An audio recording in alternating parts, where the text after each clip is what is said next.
मुंब्र्याची आणि आम्हा युवकांची बदनामी थांबवा. बदनामी विरोधात हिंदू मुस्लिम दलित युवक अभियान राबवणार. गेल्या 15 वर्षात मुंब्रा प्रचंड प्रमाणात विकास झाला आहे. पायाभूत सुविधांमध्ये मुंब्रा आज इतर शहरांच्या तुलनेत विकसित होत आहे.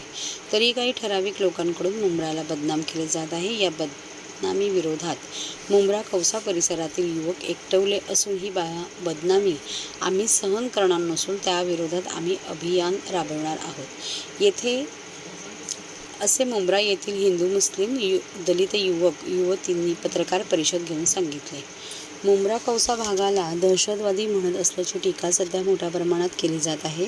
ही टीका केवळ द्वेष पुरवण्यासाठी केली जात आहे असा आरोप करीत मुंब्रा येथील सर्वधर्मीय उच्चशिक्षित तरुणांनी पत्रकार परिषद घेऊन मुंब्र्याची बदनामी थांबवावी असे आवाहन केले. यावेळी मर्जिया पठाण, सबा सोलकर, दिव्यात सोनकांबळे, रोहित सिंह, किशोर कांबळे आदी उपस्थित होते.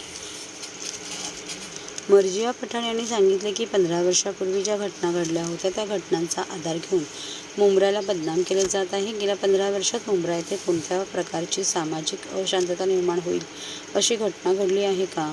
मुंब्रा येथील जनता शिवशाहू फुले आंबेडकर, मौलाना अबुल कलाम आझाद यांची विचारधारणा मानणारी आहे.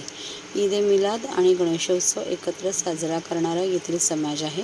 आज येथील तरुण स्पर्धा परीक्षांची तयारी करत आहेत. नीट, जी यासारख्या परीक्षांमध्ये यश मिळवत आहेत आणि हे यश केवळ जितेंद्र आव्हाड यांनी केलेल्या विकास कामांमुळेच आले आहे. मी स्वतः याआधी मेणबत्त्यांच्या प्रकाशात अभ्यास केला होता. बादली भरून 2-2 मजले पाणी चढवले होते. मात्र डॉक्टर जितेंद्र आव्हाड यांच्यामुळे आज आम्ही 24 तास प्रकाशात राहत आहोत. शिवाय पाण्याची व्यवस्थाही पूर्ण झाली आहे. ज्या मुंब्र्यात कधी रस्ते नव्हते तिथे सुसज्ज रस्ते बनले आहेत. ही सर्व प्रगती पाहायची असेल तर माझ्यासोबत मुंब्र्यात चला. मुंब्र्यातील सामाजिक एकोपाही मी तुम्हाला दाखवते असेही मर्जिया पठाण यांनी सांगितले. स्पर्धा परीक्षांची तयारी करणारी सबा सोलकर हिने ज्या मुंब्र्याच्या शैक्षणिक आलेख तळाला गेला होता तो आता प्रचंड उंचावला आहे. त्यामुळे माझ्यासारखी एक सामान्य मुस्लिम घरातील मुलगी स्पर्धा परीक्षांची तयारी करत आहे. जर मुंब्रा दहशतवादी कारवाया होत असत्या तर होऊ शकले असते का असा प्रश्न विचारून आजचा मुंब्रा हा प्रचंड प्रगत आहे. आज इतर शहरांच्या तुलनेत अवघ्या 15 वर्षात विकसित झालेला मुंब्रा हे संबंध महाराष्ट्रातील एकमेव शहर आहे असे सांगितले. किशोर कांबळे या तरुणाने सांगितले की माझे वय 35 वर्ष आहे. माझ्या 3 पिढ्या मुंब्र्यात गेल्या आहेत.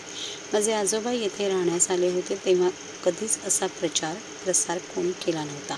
पण आत्ताच असे का करीत आहेत हे कळायला मार्ग नाही. मुंब्र्यात आजवर कधीच जातीय दंगा झालेला नाही. मात्र अशा पद्धतीने बदनामी होत असल्याने आज मुंब्र्यातील मुलांना विवाहासाठी मुली मिळत नाही आणि येथील मुलींचे विवाह होत नाही अशी परिस्थिती निर्माण झाली आहे. त्यामुळे कृपया मुंब्र्याची बदनामी करू नका असे आवाहन केले आहे. रोहित सिंग या तरुणाने मी अनेक वर्षापासून मुंब्र्यात वास्तव्यास आहे पण कधीच धार्मिक तणाव पाहिलेला नाही. आमचा विकास गेल्या 15 वर्षात वेगवान पद्धतीने झालेला आहे. ज्या पद्धतीने येथील तरुण शिक्षण घेत आहेत त्याकडे पाहिल्यास विकासाची प्रचिती येते.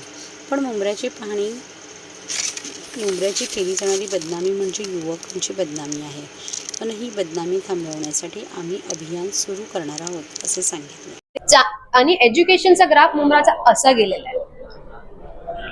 फक्त आता विशालगडमध्ये जे झालं त्याच्यावर MLA डॉक्टर जितेंद्र आव्हाडने आवाज उचललं तर तुम्ही त्याच्यावर हमला केला आणि त्यासाठी तुम्ही मुंब्राला पण परत टार्गेट केलं, त्यांना टार्गेट केलं, मुंब्राला टार्गेट केलं, मुंब्राला पाकिस्तानी म्हटलं. का भाई, मुंब्रा देशाला मुस्लिम कम्युनिटीवर काय पण असू द्या, हिंदू कम्युनिटीवर, उत्तर भारतीय जय भीम कम्युनिटीवर, कोणतीही कम्युनिटीवर अन्याय झाला तर आम्ही तर आवाज उचलणार आहे. कारण आमची विचार